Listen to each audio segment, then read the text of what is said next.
L'injustice. Voilà un sujet qui nous parle à tous. Nous allons regarder qu'est-ce que c'est que l'injustice. D'où est-ce que ça vient? Comment est-ce que ça se manifeste?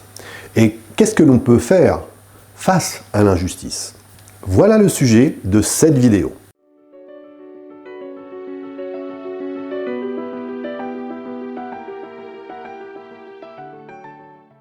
L'injustice. Alors, il y a énormément de choses à dire sur ce sujet, puisque quand nous parlons d'injustice, eh bien nous allons avoir chacun d'entre nous, quand vous regardez cette vidéo, il y a des exemples d'injustice qui vont vous venir à l'esprit. Donc il n'y a pas besoin d'aller donner forcément des exemples, même si je vais en prendre quelques-uns, puisqu'on a tous affaire, et on a tous eu affaire à l'injustice. Et on peut même dire que chaque jour qui passe, on rencontre dans chaque journée des moments où il y a des choses qui nous paraissent injustes. Alors qu'est-ce que c'est que l'injustice? Eh bien par exemple, dans le monde du travail, l'injustice c'est quelque chose de courant. Quand vous parlez avec les employés, ils vont vous dire qu'il y a une injustice par rapport à la direction. Quand vous parlez à la direction, ils vont vous dire qu'il y a des injustices au niveau des relations qu'il y a avec les employés. Et chacun va voir des injustices diverses et variées. Si on regarde dans la vie privée, on peut avoir tous les jours des envies de se dire ben voilà une situation qui est injuste. Par exemple, alors comme ça vous donnera une explication, je parle un peu avec le nez et je suis un petit peu fiévreux parce que j'ai attrapé le Covid. C'est hyper injuste, j'ai attrapé le Covid. Bon, eh ben oui, on pourrait voir ça comme une injustice, parce qu'il y a des gens qui voient plein de monde qui ne l'attrapent pas, et moi qui ai vu quelques personnes seulement, je l'ai attrapé. Alors on peut voir ça comme une injustice, par exemple. Après, on va voir si c'est une injustice ou pas. Hein. Qu'est-ce qu'une injustice réellement? Vous voyez, les exemples d'injustice, ça peut être absolument tous les domaines, et dans tous les domaines. C'est vraiment très vaste. Donc le vrai sujet, c'est de regarder d'où vient l'injustice et qu'est-ce qu'elle génère en termes d'émotions, en termes d'intelligence émotionnelle, ce sont des émotions.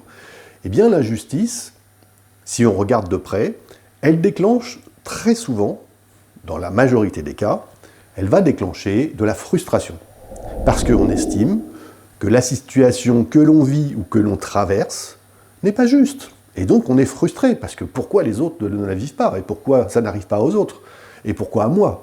Donc on va commencer à se poser des tas de questions sur ce sujet, et donc ça va générer de la frustration, ça va générer de la rancœur, ça va générer de la tristesse, de la colère, ça peut vraiment générer énormément d'autres émotions qui vont venir se rajouter à ce sentiment que l'on a d'injustice. Donc c'est à cet endroit-là qu'il faut aller venir poser son regard pour bien comprendre qu'est-ce qui génère en moi l'injustice et pourquoi je ressens cette injustice. Bien, en général, pourquoi on ressent de l'injustice, c'est lié systématiquement à notre perception des choses.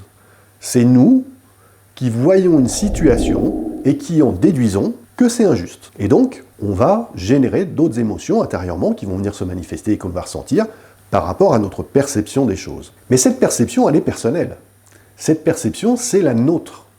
Et donc, est-ce que l'on peut faire une généralité d'une injustice, en disant ça c'est vraiment injuste et donc tout le monde ressent la même chose, ou est-ce que c'est une perception personnelle? Eh bien je vais vous répondre les deux à la fois. Les deux à la fois. Dans le monde professionnel, il y a beaucoup d'injustices, c'est un ressenti général.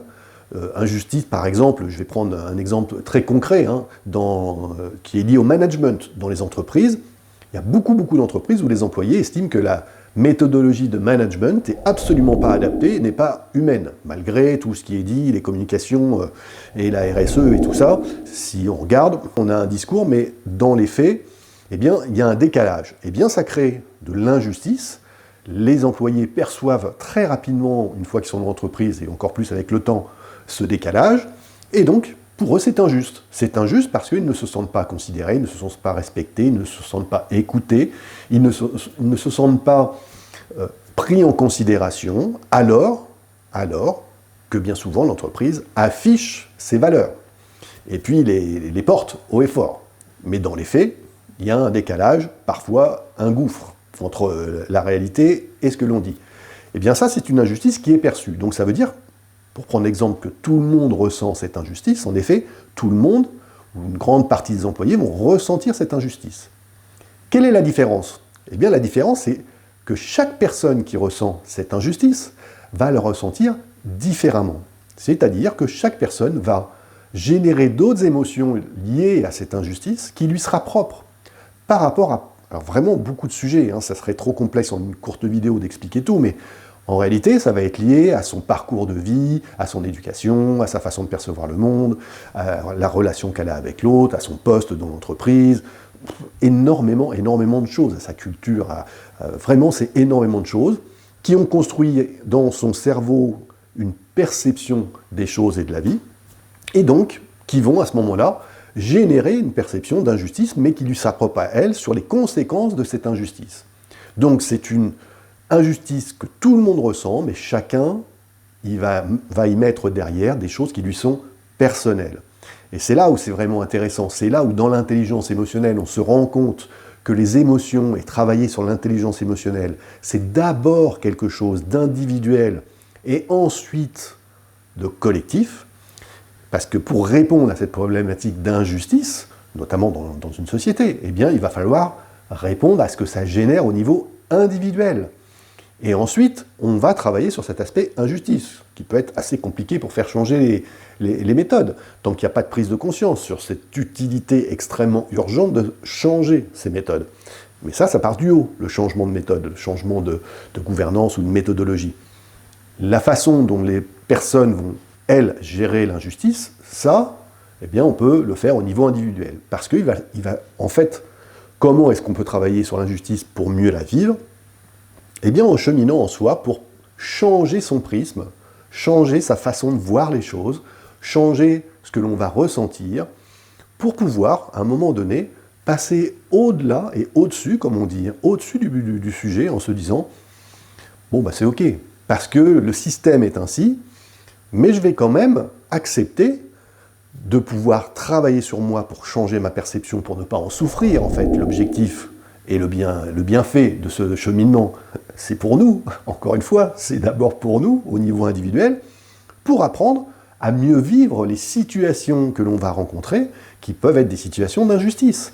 Et donc, on va cheminer, il y a tout un cheminement à faire, qui peut être long, qui demande en effet de pouvoir y voir clair dans les différentes routes et les différents chemins qu'il peut y avoir pour arriver à une meilleure gestion de l'injustice.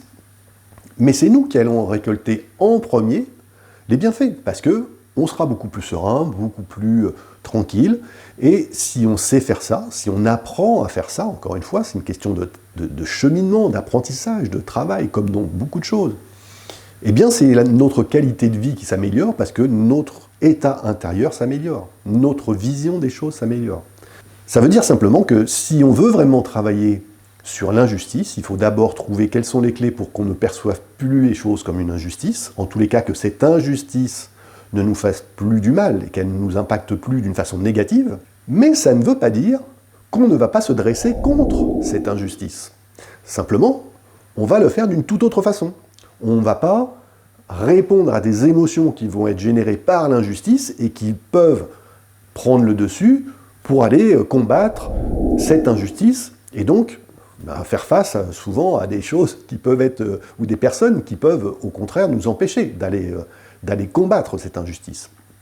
Donc bien évidemment, le comment aussi changer pour faire qu'il y ait moins d'injustice, eh bien c'est de combattre l'injustice. Quand je dis combattre, c'est pas dans l'aspect physique, c'est combattre dans les changements de méthode.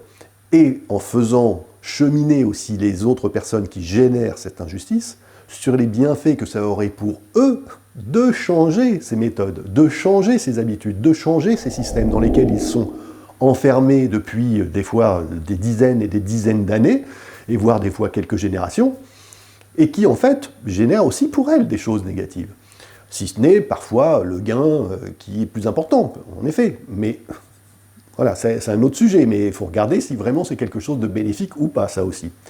Donc, on peut aussi partir dans une démarche où on va avoir envie de combattre l'injustice d'une façon en éveillant en fait les consciences de chaque personne, en travaillant sur l'aspect conscience de qu'est-ce qui génère l'injustice, et pourquoi nous ne sommes pas d'accord avec l'injustice. Et quand on commence à faire ça, eh bien, on doit être factuel.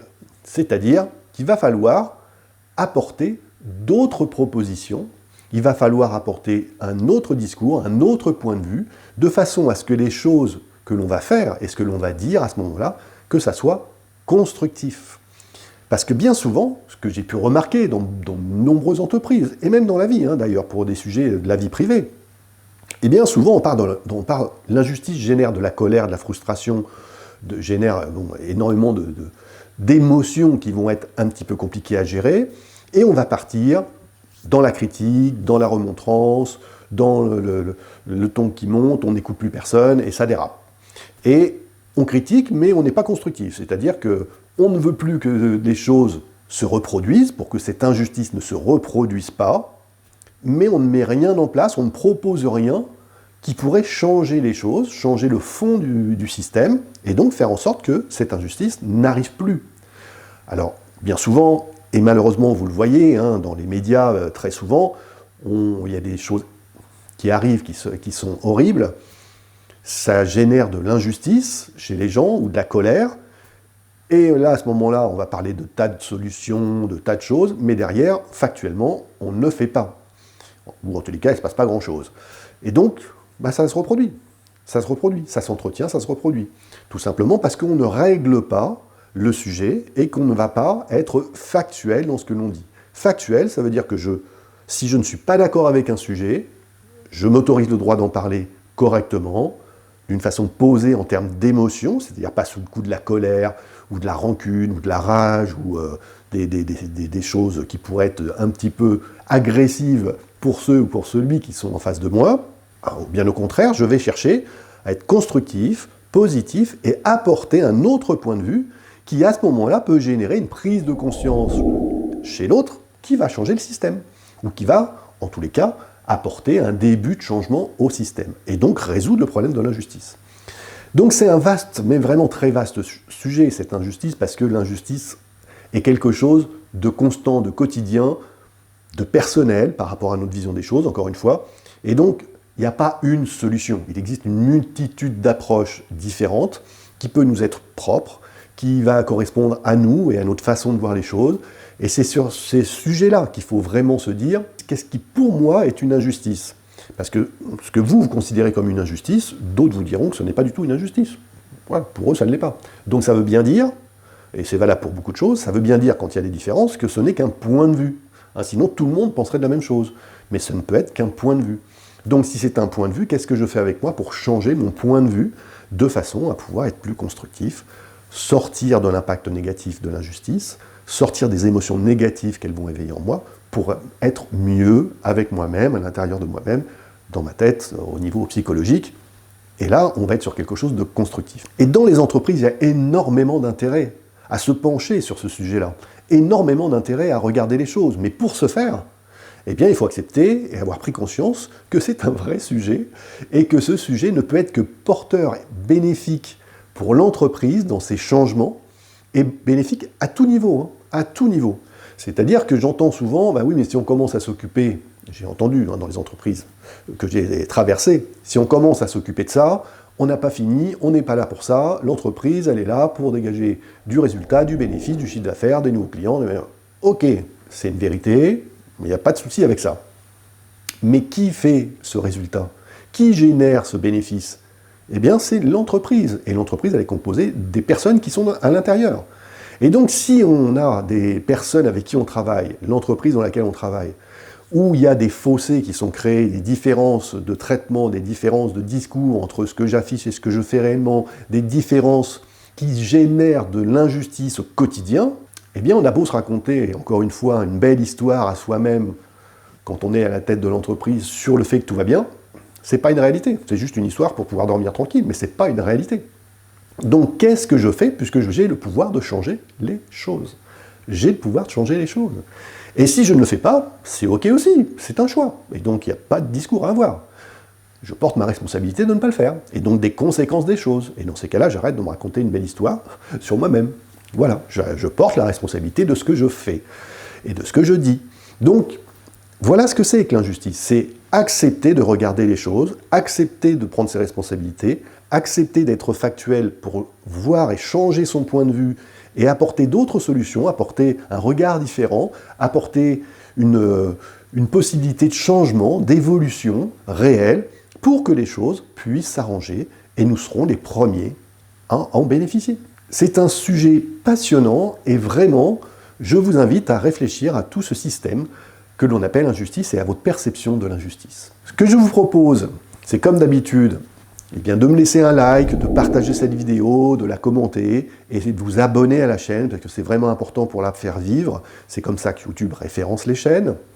Et puis on se retrouve très rapidement pour une nouvelle vidéo sur un autre sujet, une autre émotion de l'intelligence émotionnelle. Et d'ici là, prenez soin de vous.